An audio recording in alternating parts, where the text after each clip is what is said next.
Previously on the last class, we learned about how the women's suffrage promoted social change.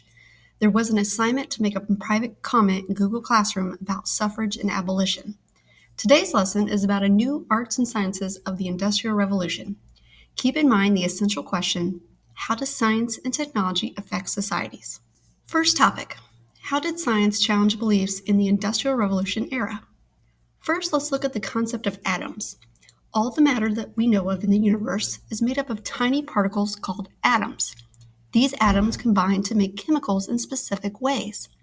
By 1869, a scientist named Dmitry Mendeleev organized all the known pure substances found on Earth based on all the characteristics in a chart, known as the periodic table elements shown here. Other scientific discoveries included studying Earth rocks to determine how long Earth as a planet has existed, which is currently about 4 billion years old by estimates. We also discovered bones of dead Neanderthals in 1856 in Germany. These are believed to be primate relatives of humans, which led to the theory that multi-species of humanoids have existed. All of these theories began to conflict with religious theories, leading some people to reject either perspective. Charles Darwin was a scientist who wrote a book called On the Origin of Species, after his research in the Galapagos Islands. He theorized that species changed over time according to pressures within the environment, which leads to a better survival or survival of the fittest.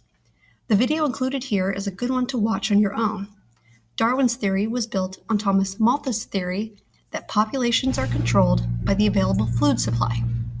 More food equals more population and vice versa. This directly challenged religious thought and still does today. The theory also led to the theory of social Darwinism, in which only the economically successful will create strong businesses, win wars, and was used to justify racial distinctions. Second topic, what was religion's role during the Industrial Revolution, especially if science was beginning to conflict with previous ideas?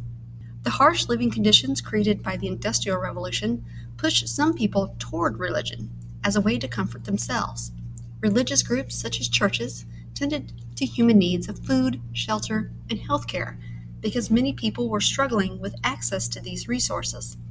Well-known organizations you may know today, such as the Salvation Army and Red Cross, started during the Industrial Revolution. Third topic, how was art portrayed in the Industrial Revolution? Romanticism was a common reaction by artists in which they emphasized imagination, freedom, emotion, and nature as a contrast to the harsh and dirty existence created by so much social and technological change. You will likely read some of these books in school. Authors such as Edgar Allan Poe, Jane Austen, and Emily Dickinson are still revered today. If you play the Beethoven video here, you will likely recognize some of the music as advertisers still use snippets today. Realism was another artistic perspective that acknowledged the hard reality some people experienced. While Romanticism shied away from poverty, this movement specifically pointed it out. This was the early shock value, particularly for the middle class, that ignored some poor people's experiences because it was unpleasant. Charles Dickens may be one of the most famous authors of this perspective. Impressionism was another movement of art in which artists did not try to create perfect art like Renaissance artists did. They created a general impression of a subject, a gist of the idea. The messy brushstrokes were expected to be seen here. Paintings by these famous artists such as Matisse, Monet, and Van Gogh are worth a lot of money now and are held by art collectors and museums. Van Gogh was an interesting character because much of his artwork was dismissed during his lifetime, but became famous after he died. His work shows his various mental states. Photography was also becoming possible during this time with camera and film production, so artists were able to capture actual scenes for the first time. For example, we have graphic photos of the carnage of the American Civil War, which we now use as primary sources of evidence. Today's assignment is to pick one famous person that lived during the Industrial Revolution, which is about 17 to 1900.